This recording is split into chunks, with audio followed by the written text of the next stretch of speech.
On Press Perspective today, we touch upon some of the headlines on the K-pop front, as well as their broader implications for the industry and more.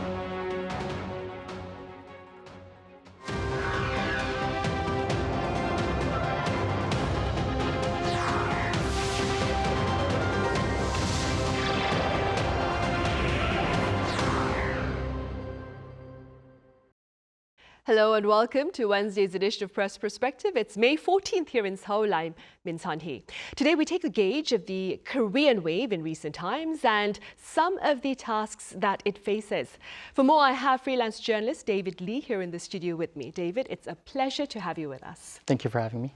I also have Marianna Baroli with Italian news magazine Panorama over in Milan. Marianna, it's great to have you on. Hi, nice to see you again, Sunny. Thank you for having me. Right, we will start here in the studio. David, let's start with an article that you recently wrote about the power play, the power dynamics between K-pop artists and their agencies and its broader impact on the industry as a whole. What have you been hearing from pundits here? Yeah, so the article centered on the year-long legal dispute between K-pop group NewJeans and their music label Adore. Where all 5 members of the group do not want to be under Adore anymore. But in March, a Seoul court ruled in favor of Adore, essentially saying that the members, they cannot be independent in their activities apart from the supervision of Adore. So last month, the members announced an indefinite hiatus. So currently they are not active right now, today. So towards the beginning of the legal disputes, the public consensus, I would say, was leaning more towards the side of NewJeans in support of them. But as time went on, I think this public consensus shifted. And today it's more, it's looking like a lot of people are siding with Adore.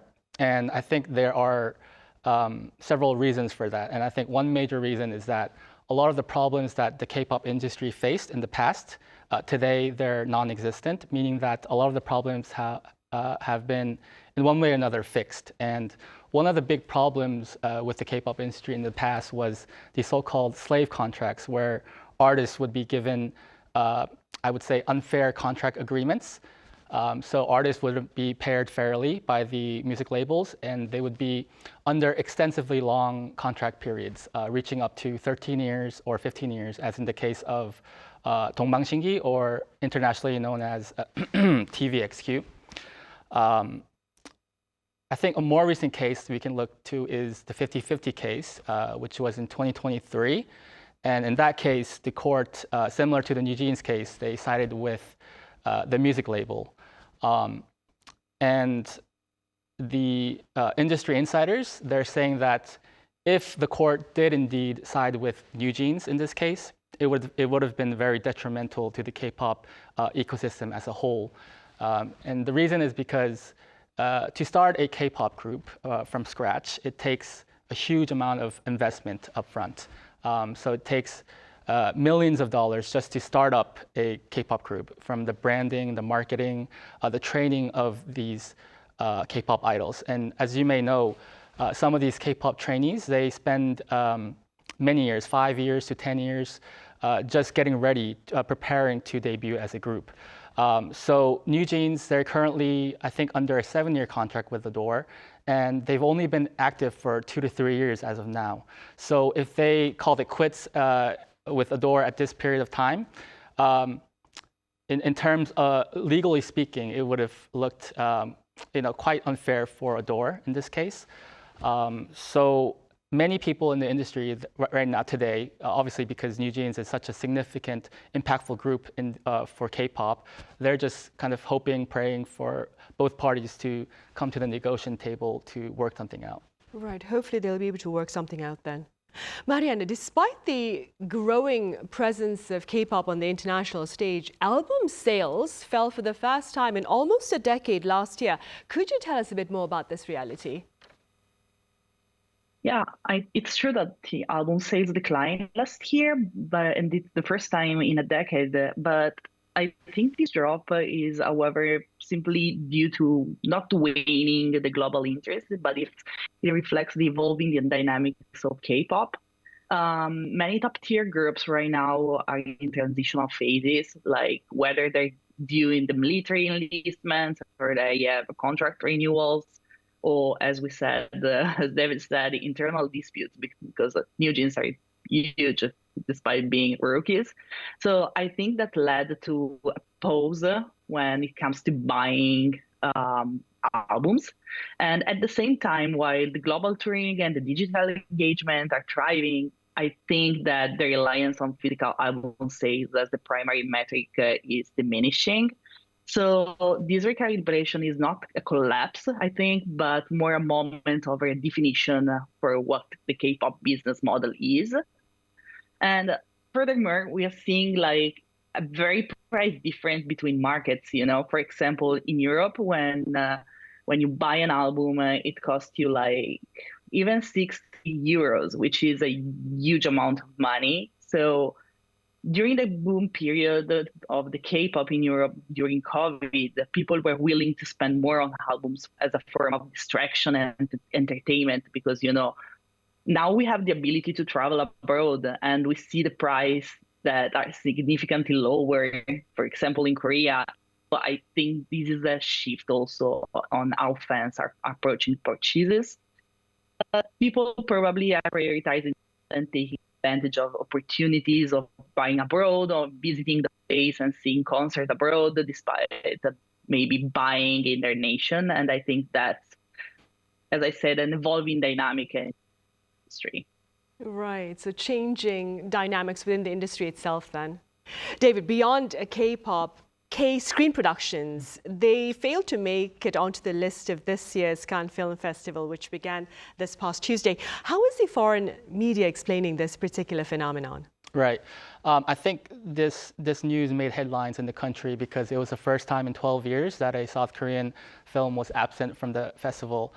And it is true that the Cannes Film Festival is a measuring stick, so to say, for which movies will become the biggest hits in the year, will go on to the Oscars, win big there, and become a global phenomenon like Parasite. But also, it's not really an ultimate indicator of whether a country like South Korea is good at making movies or not. But one fact is for sure is that the film industry in the country is facing a decline. Both financially and in terms of the quality of the movies that are coming out. And I think there are two indicators, major indicators that we can look at. The recent merger and acquisition with Lotte Cinema and Megabox, which are the second and third biggest movie theater chains in the country, that just tells you how moviegoers are not going to the theaters to watch movies anymore. They're staying home, they're watching it on their OLED TV screens. They have, movie theaters at home now with Netflix, Disney Plus, and all sorts of streaming sites. And this is a big hit to the industry because an overwhelming majority of the revenue for the industry comes from movie tickets. So this is, like I said, a big hit to the industry. The second indicator is that the number of movies produced in the country has gone down since the pandemic.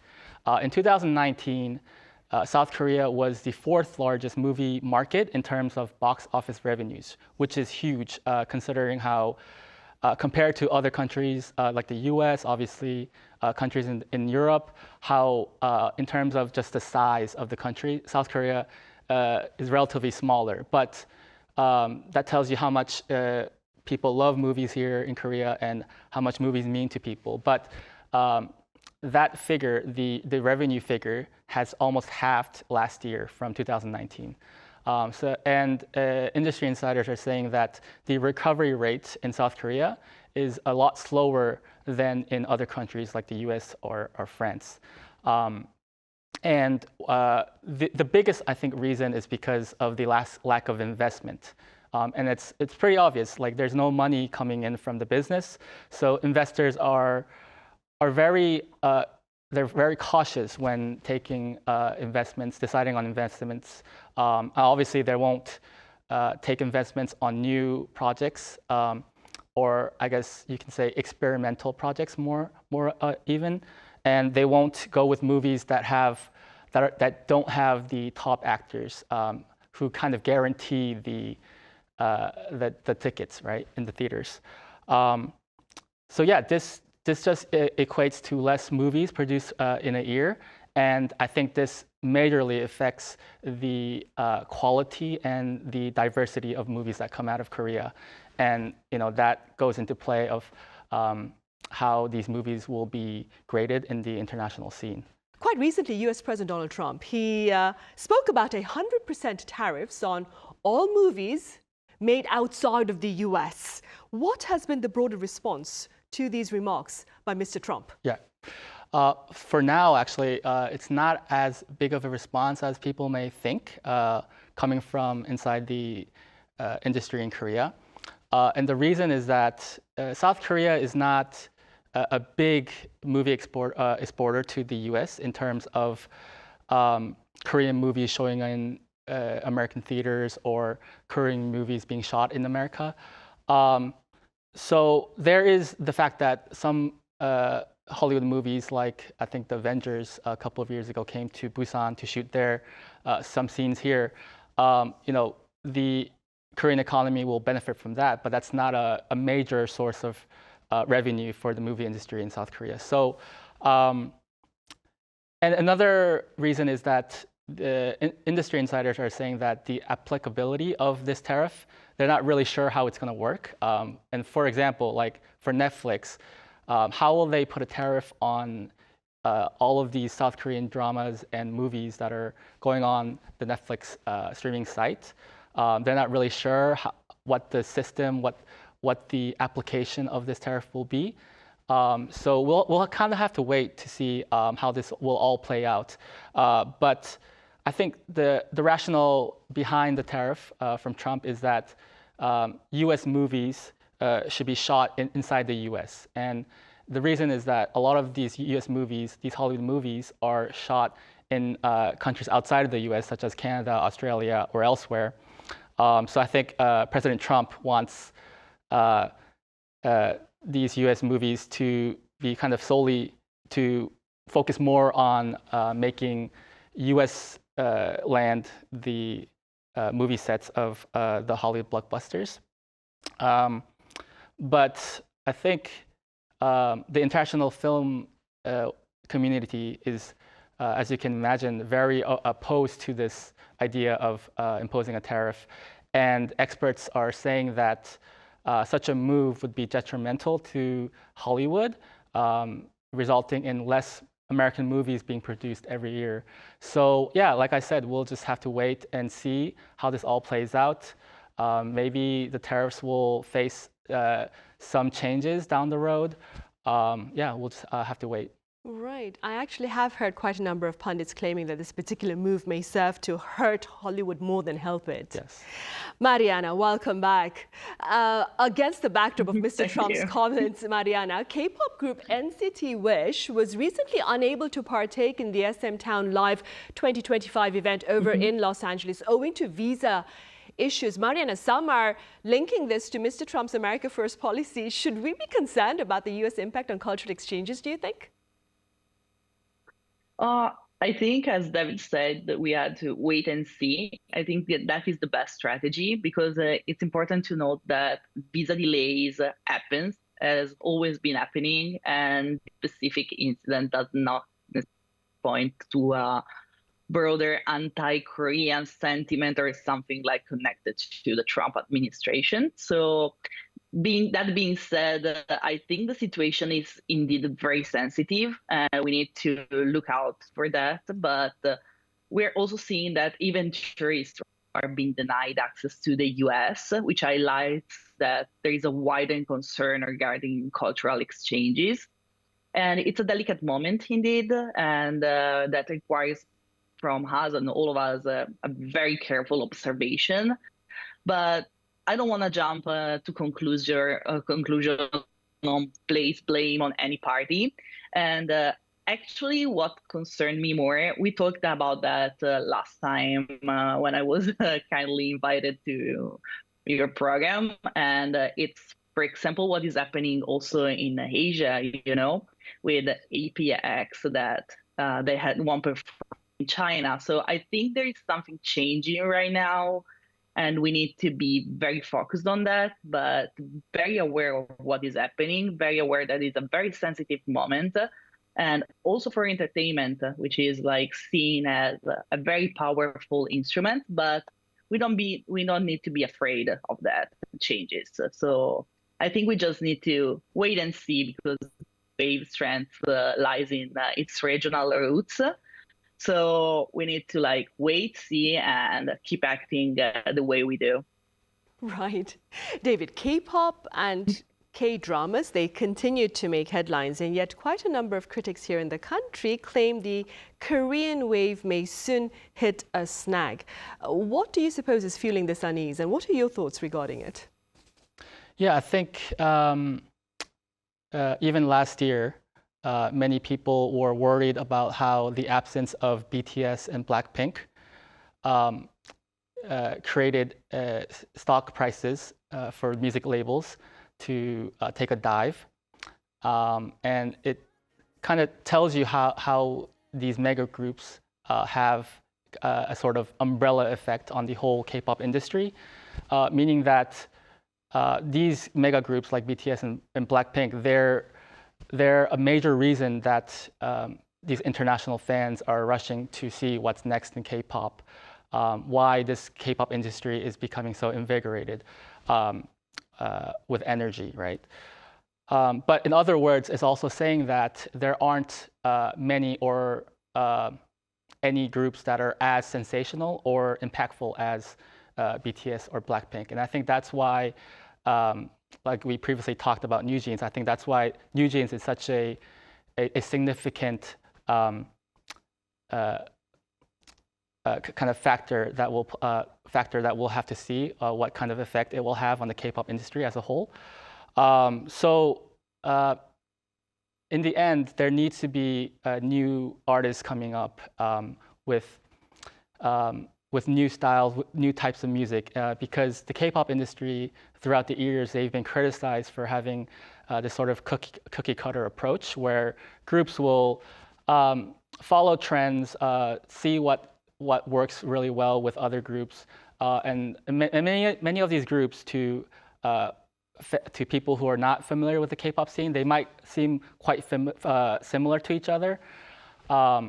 And this phenomenon actually also, you can see it in the movie industry in Korea, where if you're a fan of Korean movies, you'll notice that many of these blockbuster movies made in Korea, they usually have the same actors, the top actors in Korea.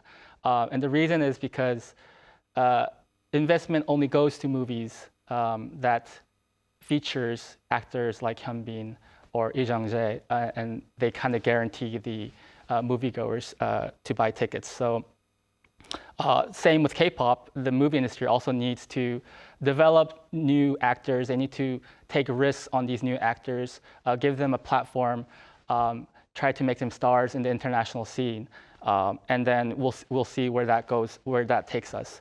But I think one thing we cannot ignore is that the global influence of K-pop and just Korean content in general is growing every day. And you can see that through international events such as Coachella, where K-pop groups are continuing to be invited. US TV shows are featuring more Korean stars. And obviously Netflix, that's such a big factor in all of this. And I just want to point out one series that I've watched recently, which is When Life Gives You Tangerines.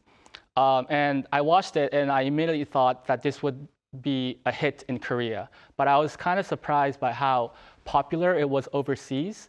I think it topped the non-English series chart on Netflix, and it was also in the top 10 charts in countries like Brazil, Vietnam, and Taiwan.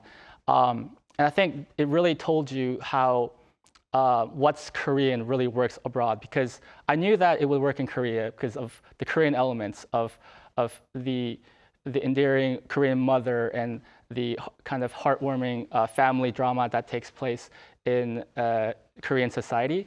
But for global audiences who are not as familiar with those concepts. They even were tuned into the drama, as we can see. And I think it's just very telling of how people all over the world are very interested in Korea right now. And you can also see that in tourism numbers, where the tourism numbers are almost back to pre-pandemic levels. So in that sense, I don't think there's too much to worry. And yeah, there's a lot of expectations. And with regard to when life gives you tangerines, if you think about it, the concept of the themes of family love and family sacrifice, they are universal. So I see why they're popular. All right, David, I'm afraid that's all the time we have today. Thank you so much for your time and your thoughts. And Marianna over in Italy, thank you so much for your insights today. Thank you so much. All right. Well, that is all the time we have for this edition of A Press Perspective. Do join us again same time tomorrow. And as always, thank you for watching.